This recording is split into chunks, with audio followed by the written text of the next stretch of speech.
Olá, meus queridos, estamos de volta então para a segunda parte, do nosso vídeo aula sobre a lição de número 6, com base no Salmo 51.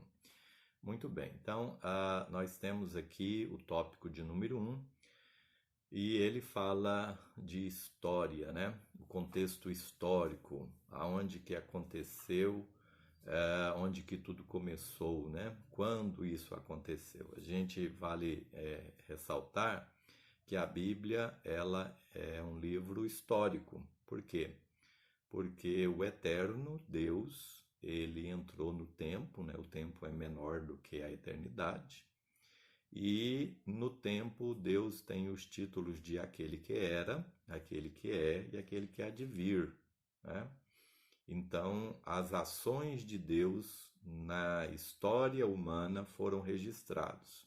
Então, a Bíblia, todas as histórias da Bíblia têm uma geografia e tem uma data, tá bom? Tem uma história. E no caso do Salmo 51, ele tem o seu pano de fundo, seu contexto histórico, que foi um episódio na vida de Davi, quando este estava já no trono, reinando, diz que era época de primavera, no hemisfério, Israel está situado no hemisfério norte do planeta Terra. Nós, aqui no Brasil, estamos no hemisfério sul, e a primavera no hemisfério norte se dá mais ou menos no mês de abril, quando o inverno acabou, passou, o tempo começa a melhorar, e diz o texto bíblico que naquelas épocas lá, os reis saíam para a guerra. E Davi, nesse momento de sua vida, ele não foi, ele delegou a sua responsabilidade para Joabe, o seu comandante, juntamente com os seus homens valorosos e o seu exército, para fazer a guerra. E ele ficou, ficou no palácio. Diz que foi no período da tarde, depois de um sono, ele estava ali no terraço e ele viu ali perto uma mulher que estava tomando banho, e ela estava nua, e ele viu e a chamou. Essa mulher era Batseba, era muito provavelmente conhecida de Davi, porque ela era esposa de um dos seus 38 homens valentes, Urias, o Eteu. Isso quer dizer que ele não era israelita, ele não era judeu, mas ele era um prosélito, Ele era alguém que se converteu ao judaísmo, ao Senhor Jeová. E esta mulher também era ela filha de Eliã. Batseba era filha de Eliã, também fazia parte do governo de Davi. E Davi tinha um conselheiro por nome Aitofel, que era o avô de Batseba. Então, a mulher com quem Davi cometeu o adultério era uma pessoa muito ligada àqueles que faziam parte do exército e do governo de Davi. Então, veja aí a gravidade deste crime. E Davi, então, mexeu com uma mulher casada e que era parente de pessoas muito próximas dele. Então, ele cometeu esse adultério.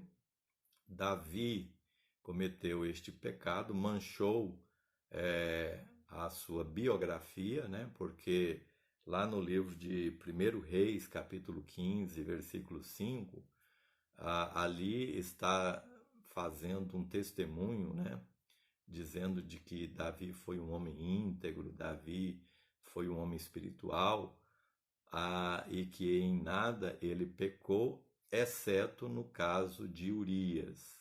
Ou seja, isso nos diz que Davi era crente, Davi, esse caso de Davi se tornou notório, público, obviamente, né? Porque uma das consequências do seu pecado foi que ele havia cometido algo em secreto, em oculto, mas que Absalão iria usar das suas mulheres de modo público, né?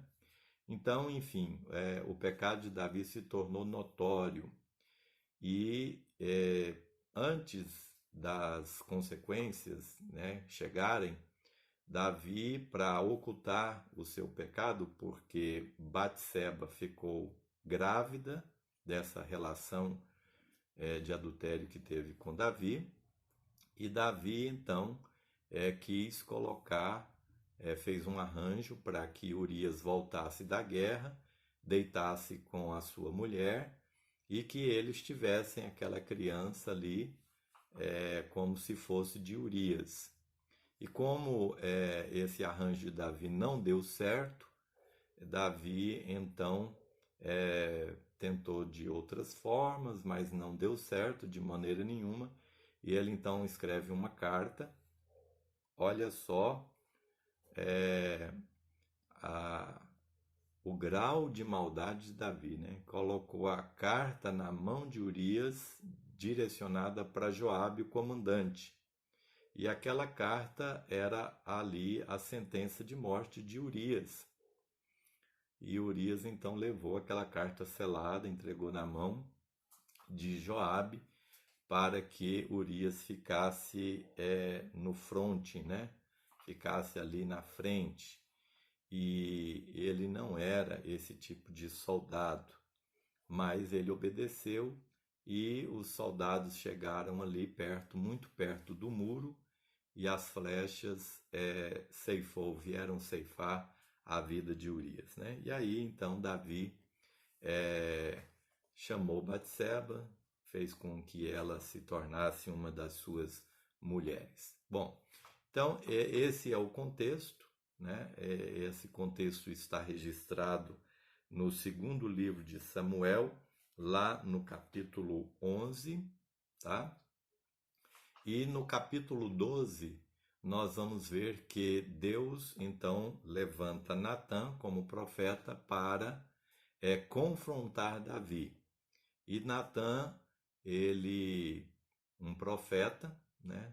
Nós sabemos que o cargo de profeta, a função de profeta sempre foi um cargo difícil de ser exercido, mas mesmo correndo o risco de Davi matá-lo, ele então confronta o rei com a autoridade de Deus, com a autoridade da palavra. Ele foi sábio também, porque ao confrontar o rei, ele conta uma parábola, né, de que havia numa cidade um homem rico que possuía muitos gados, muitos bens, e que recebeu uma visita e não querendo usar um dos animais do seu gado para hospedar aquela pessoa, servir aquela pessoa, ele então pega a única ovelhinha de um homem pobre daquela cidade e então toma aquela ovelha daquele homem pobre, né? E Davi, ao ouvir aquela história, ficou furioso e disse para Salomão: quem é este homem, né? Porque ele merece morrer. E Natã, o profeta, diz para Davi: olha, este homem é você. E Davi, naquele momento, ele cai, né, de joelhos e ele reconhece o seu pecado, dizendo: eu pequei, né? Sem vírgula, sem querer fazer ali nenhum remendo, mas ele confessa o seu pecado. Muito bem.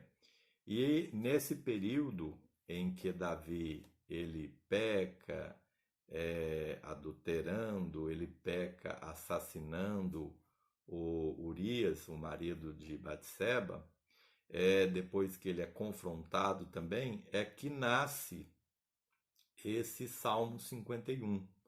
Nasce de um coração que vai ali sendo amolecido, né? Um coração que até então estava endurecido, um coração que estava enganando-se com o pecado, deleitando-se na carne.